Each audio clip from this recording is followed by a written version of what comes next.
മാർക്കറ്റിൽ 200 രൂപയുള്ളൂടി. എങ്കിൽ ഒരു കാര്യം ചെയ്യും, ഞാൻ ഈ പെട്ടി എടുത്ത് താഴോട്ട് വെക്കാം. എന്നിട്ട് ചേച്ചി കാണിച്ച് വണ്ടിയുടെ പുറകിലോട്ട് കയറും. നമുക്കൊരു മാർക്കറ്റ് പോയി തിരക്കാം. എന്താ വില അന്നേരം അറിയാൻ പറ്റുമല്ലോ ചേച്ചിക്ക്. അതിനെ ചേച്ചി എന്തിനാ ചേട്ടൻ്റെ വണ്ടിയുടെ പുറകെ കയറുന്നത്? ചേച്ചി അങ്ങോട്ട് വരെ അറിയാൻ പാടില്ല. അപ്പൊ വണ്ടിക്കൂലി ലാഭിക്കാം. വേണ്ട. എന്റെ സാധനങ്ങളൊക്കെ ഒത്തിരി വില കൂടുതലാണ് സാറേ. സൗദിയിൽ ഈ ഒരു കിലോ അയിലയ്ക്ക് എന്താ വിലയെന്ന് സാറിന് അറിയോ? 25 ലിയാറ എന്ന് വെച്ചാൽ നാട്ടിലെ 550 രൂപ. അതെന്താ ലിയാർ എന്താണ്? അല്ല, റിയാല്. ഇതിപ്പോ എത്ര രൂപ തരൂന്ന് പറയാം. എന്താണെങ്കിലും ഞങ്ങൾക്ക് വേണ്ട. ഇതിന് ഭയങ്കര വിലയാണ്. ഒന്ന് ശംഖുവം ബീച്ചിലോട്ട് ഇത് കൊണ്ടങ്ങോട്ട് ഇട്ട് നോക്കണം. വെള്ളത്തിലോട്ട് അങ്ങോട്ട് പെടച്ച് തെറിച്ച് പോകുന്നത്. ഞങ്ങൾക്ക് അങ്ങനെ പെടച്ച് തെറിച്ച് വേണം മീനൊന്നും വേണ്ട. നിങ്ങൾ എത്ര രൂപയെന്ന് പറയാം, ശരിക്കുള്ള പൈസ പറ. 275 രൂപ. അതിൽ കുറച്ച് ഞാൻ തരത്തില്ല. കുറച്ചുകൂടെ എത്ര ആയിപ്പോ? അതിന് കുറച്ച് കൊടുക്കാൻ പറ്റത്തില്ല സാറേ. 275. 300 ഞാൻ പറഞ്ഞു. 25 ഒരു കേട്ടോ. എടുക്ക്.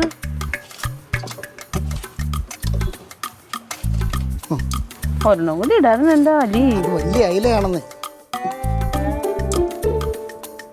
കണ്ട ഇപ്പൊ എവിടെ നിന്ന് വലുത് വന്നത് കണ്ട. എല്ലാം ചെറുത്. ചേച്ചി എടുത്തേ. എന്നാ പിടിച്ചേ.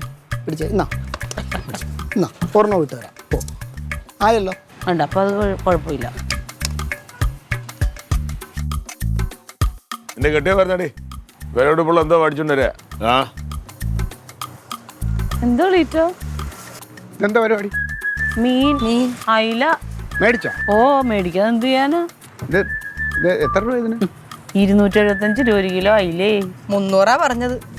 അലി, ഈ പ്രദേശത്ത് നീ മാത്രമല്ല മീൻ കച്ചവടം ചെയ്യണം. നീ അത് മറക്കല്ലേ കേട്ടാ. സാറേ വില സംസാരിക്കല്ലേ. ഏതാ 1 കിലോ അയല 150 രൂപ. ഞാൻ ഇപ്പം മേടിച്ചതാ. 150 രൂപ. അതുപോലെ ജീവനല്ലായിരിക്കും. നമ്മളോട് പറഞ്ഞു നല്ല മീനൊക്കെ കണ്ട എനിക്കറിയാം. നീ എന്നെ പഠിപ്പിക്കല്ലേ സാറേ. എനിക്ക് ഹാർബറിൽ നിന്ന് 250 രൂപ വിലയിട്ട് പിടിക്കുന്ന മീനായത്. അതുകൊണ്ട് നോക്ക് സാർ, നല്ല ഫ്രഷ് സാധനം ഇതിനകത്തിരിക്കണത്. ഇതേ ഫ്രഷ് സാധനം തന്നെ. 150 രൂപയ്ക്ക് എനിക്ക് തന്ന്. നീ ഒരു കാര്യം ചെയ്യും, നീ ഒരു 10 രൂപ ലാഭത്തിന് നീ ഇതെടുത്തോ. വേണ്ട സാർ, ആഗ്രഹിച്ചെടുത്തല്ലേ. പിന്നെ അതിനകത്ത് എനിക്ക് 10 രൂപ ലാഭം. ഞാൻ കാര്യം പറയാം, കഴിച്ചോ. പറയണ വിലക്ക് നിങ്ങൾ വാങ്ങിക്കാൻ നിൽക്കരുത്. ഇവിടെ മീൻ ഇഷ്ടം പോലെ വേറെ ആളുകൾ കൊണ്ടുവരുന്നുണ്ട്. സ്ഥിരം വാങ്ങിക്കുന്നുണ്ട്. ഇത് കുറെ അതിക്രമായി പോയി എന്റെ പൊന്നെ. നീ പൈസ കൊടു, മീനും കൊടു. വേണ്ട ഇതിപ്പോ ഞാൻ വാങ്ങിച്ചത് ഇതുകൊണ്ട്. ചേച്ചി വാങ്ങിച്ച മീനാണത്. എന്ത്?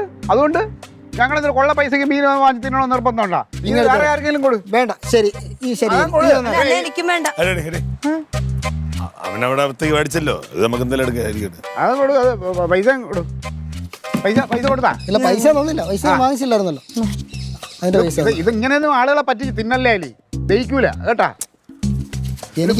ലാഭം എടുക്കും. എനിക്ക് കിട്ടുന്ന വിലക്ക് കൊടുക്കാൻ പറ്റത്തുള്ളൂ. ഇത് എടപ്പള്ളി ചന്തന്ന് ഞാൻ വാങ്ങിച്ചിടുന്നു. പോലെ കച്ചവടം ചെയ്യണല്ലേ. എനിക്ക് ഹാർബറിൽ നിന്ന് കിട്ടുന്ന വിലക്കല്ലേ എനിക്ക് തരാൻ പറ്റത്തുള്ളൂ സാറേ. സാർ ഒന്ന് ചിന്തിച്ചു നോക്കാം. നീ ഹാർബറുകാരുടെ പോയി പറ ഇങ്ങനെ പറ്റിക്കലും. നീ അവരോട് പറ. ഇവിടെ വരുമ്പോഴേ ശരി സാറിന് ശരി ആയിക്കോട്ടെ. നിങ്ങൾക്ക് എപ്പോഴും പൈസ കൂടുതൽ. പിന്നെ ഞാൻ മറ്റുള്ള വീടുകളിലൊക്കെ ഞാൻ കൊടുക്കുന്നതാണ്. അല്ല, ഇങ്ങനെ പറയുമ്പോൾ സാറേ വിഷമം ഉണ്ടാവത്തില്ലേ സാറേ?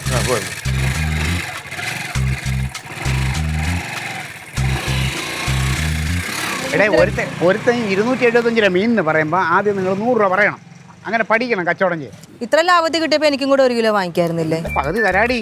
വേണ്ടല്ലോ, 1 കിലോ മേടിച്ചില്ലേ. പിന്നെന്ത്? ഇനി ആവട്ടെ. ഇനി ഞാൻ ചോദിച്ചില്ല. ഞാൻ വാങ്ങിച്ചോണ്ടിരും. ഇതുപോലെ ഞാൻ വാങ്ങിച്ചോണ്ടാ നിങ്ങൾ കെട്ടിയോ കുറ്റം പറയും. എന്തിനുള്ള മീനെല്ലാം കൂടെ നമ്മൾ വാങ്ങിച്ചത്? അതൊന്നും കൊണ്ടല്ല, അവൻ സ്ഥിരമായിട്ട് വരുന്നതാണ്. അവനെ പണിക്കാൻ എല്ലാ ദിവസവും വെളിയിൽ നിന്ന് പോയി മേടിക്കാൻ പറ്റൂല.